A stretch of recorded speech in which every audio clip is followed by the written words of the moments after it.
जी, आफ्ताब जी, जैसा कि आपको आगामी चुनाव का टिकट मिल चुका है, कल जो लिस्ट आउट हुई है उसमें पहली ही लिस्ट में जो वर्तमान के एमएलएज हैं उनका सबका टिकट क्लियर हुआ है। मैं आपसे ये पूछना चाहूँगा, जैसा माहौल चल रहा है अभी विधानसभाओं में, तो आपके नुहू विधानसभा में आपको क्या लगता है कि आपकी छवि के हिसाब से कितने वोटों से अब की बार जीत दर्ज करने वाले? 10 साल के कार्यकाल में भारतीय जनता पार्टी बिल्कुल फेल साबित हुई है। हर कसौटी पे जो है जनता की कसौटी पे खरी ना उतर के उसके प्रति बहुत बड़ा जन आक्रोश है।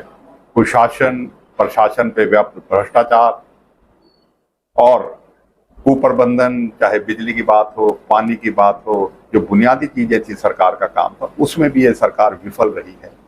युवाओं को रोजगार देने में, महंगाई में, और किसानों की बात करें, कर्मचारियों की बात करें, महिलाओं की बात करें, सरपंचों की बात करें, हर जो समाज का हिस्सा था वो सब इस सरकार से विमुख हुए हैं, क्योंकि यह सरकार ने झूठ बोल के, लोगों को बहका के, बरगला के और अपना झूठा प्रोपेगेंडा करके ये सरकार में रहे। और मैं समझता हूँ कि इससे विफल सरकार हरियाणा में 1966 से आज तक कोई नहीं रही होगी। आज लोगों का विश्वास कांग्रेस के प्रति है, हमारे प्रति है। हमने हर मंच से लोगों की आवाज, लोगों की जरूरत और लोगों को जब जरूरत पड़ी उनके साथ हम खड़े रहे। और मैं समझता हूँ कि ऐतिहासिक जो है रिकॉर्ड्स से, मतों से हमारे यहाँ से कांग्रेस पार्टी और हम जीत दर्ज करने जा रहे हैं।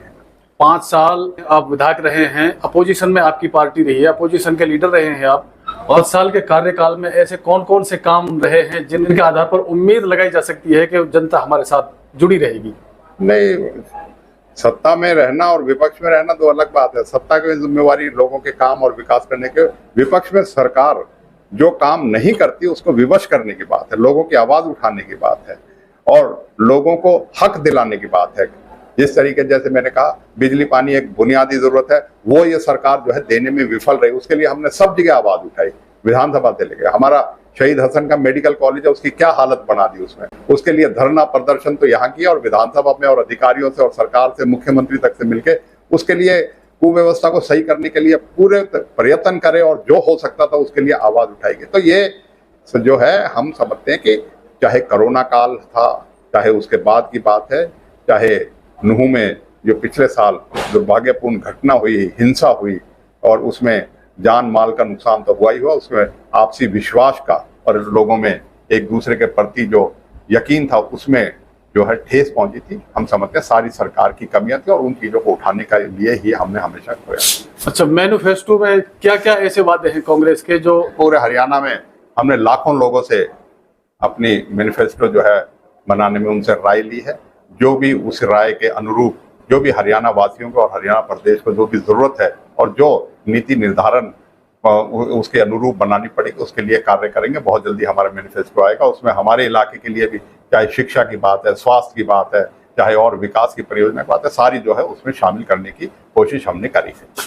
और जो शहीद हसन खान मेडिकल कॉलेज है, इसके बारे में अगर कांग्रेस सरकार आती है तो क्या सुविधाएं बढ़ाई जाएंगी? मैं कहता हूँ कि ये इस इलाके में जहाँ कहा जाता था कि मेडिकल सुविधाएं नहीं है, ये कांग्रेस की देन थी। चौधरी भूपेंद्र सिंह हुड्डा की सोच थी कि रोहतक के बाद दूसरा सरकारी मेडिकल कॉलेज यहाँ बना था और ये सुचारू रूप से चलने भी लगा था। लोगों को यकीन, विश्वास हो गया था कि उनके जरूरत के हिसाब से ये मेडिकल कॉलेज काम है। लेकिन 2014 के बाद स्वास्थ्य सेवाओं का अभाव, डॉक्टरों की कमी, मशीनरी का सही इस्तेमाल नहीं होना, एक्सरे नहीं होना, अल्ट्रासाउंड नहीं होना, यहाँ तक कि दवाइयां जो है मिलती थी वो बंद हो गई, ऑपरेशन होते थे वो बंद हो गए। कुप्रबंधन और सरकार की उपेक्षा का भेंट चढ़ा है। मैं समझते हैं जो पहले से भी बेहतर और जो नई चीजें एक मेडिकल कॉलेज और हॉस्पिटल में होनी चाहिए, चाहे वो हार्ट के लिए हो, चाहे वो किडनी के लिए हो, न्यूरो के लिए हो, चाहे हम ये भी चाहेंगे आगे सरकार में आने वाले समय में कैंसर का मर्ज बहुत बढ़ रहा है, वो कैंसर जैसा इलाज भी यहाँ हो।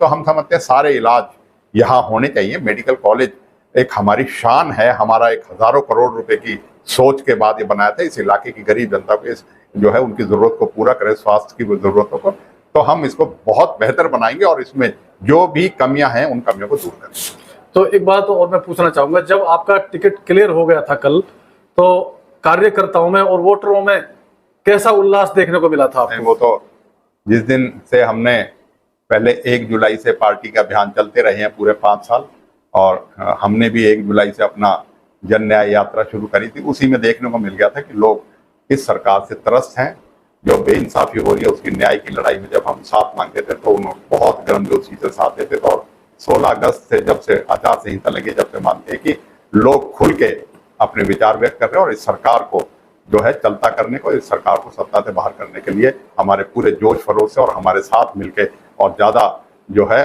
उनमें उमंग भी है, उत्साह भी है, और मैं समझता हूँ ये युवाओं में खास तौर पे बहुत जोर से है।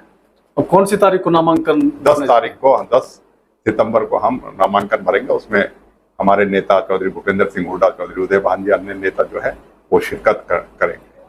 तो जैसा कि जई साहब, जो इसराइल साहब हैं, उन्होंने भी 10 तारीख को नामांकन भरने का कुछ ऐलान किया है लोगों में, तो आपका क्या मानना है, क्या उनका टिकट फाइनल हो चुका है? आ जाएगी, सूची आ जाएगी, आज या कल में सारी सूची है कांग्रेस पार्टी की आ जाएगी, क्योंकि अब 4 दिन ही शेष हैं जिसमें वो बढ़ने जा रही है। मैं समझता हूँ जल्दी सबका निर्णय हो जाएगा।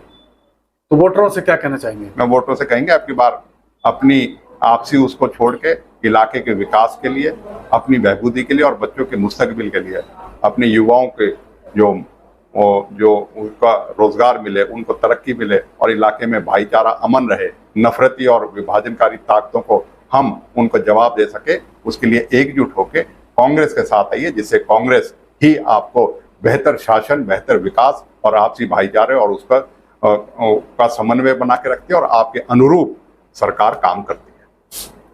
बहुत बहुत शुक्रिया सर।